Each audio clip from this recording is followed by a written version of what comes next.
Look at this place, Quito, Ecuador, in the 1930s. It looks orderly, civilized, a place where high society operates by strict rules of honor, pedigree, and public appearance. Don Alfonso Pereira lives in a state of high-stakes performance. To his peers, he is the model of a successful landowner, but he is currently being eaten alive by a panic he cannot show in public.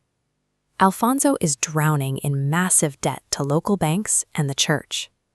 Worse, his 17-year-old daughter is secretly pregnant by a man society deems unacceptable, threatening the family with total social ruin. To save his reputation, his most prized asset, he needs to hide his daughter far away on his remote rural estate. And to pay off his crushing financial obligations, he needs cash, desperately. The solution to Alfonso's panic sits in the sterile, glass-paneled office of his wealthy uncle Julio. Julio has a lifeline. He has brokered a lucrative deal with a powerful foreign investor named Mr. Chappie. The investor wants to extract deep forest timber and perhaps even oil from Alfonso's overgrown, neglected land in the mountains. But for that international money to flow to the local elites, the foreign machinery needs a way in. Mr. Chappie will not invest a single dime until Alfonso drains the mountain swamps and builds dirt roads through his property. Alfonso's pristine city life can only be saved by transforming his unseen, wild land into an accessible, profitable industrial asset.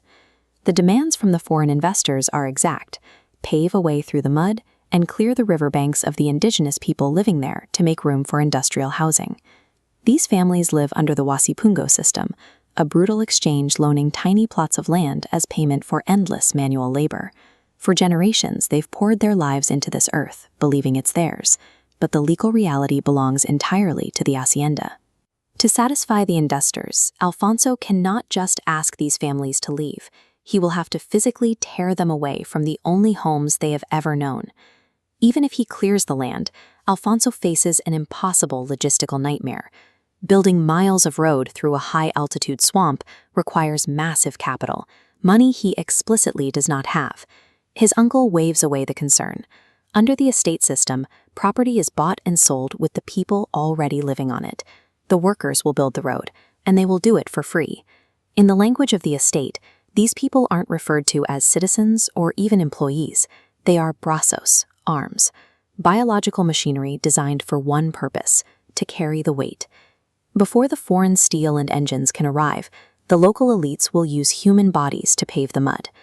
Weeks later, the abstract clans of the boardroom meet the dirt. Alfonso and his family leave the city, descending deep into the remote green valleys of the Andes. Almost immediately, the physical deterioration begins. Freezing rain pelts the riders, reducing their tailored corsets and high society lace to sodden, miserable rags.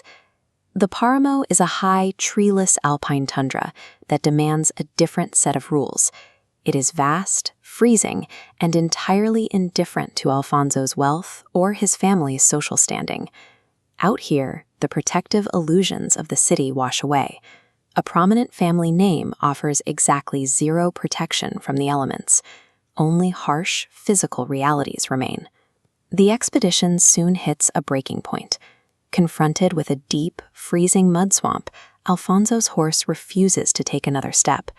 With the elite's progress halted, Alfonso calls on the only reliable machinery he has left: his indigenous laborers, men named Jose, Andres, and Juan.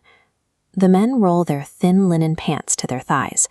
They fold heavy ponchos across their shoulders, forming a crude saddle.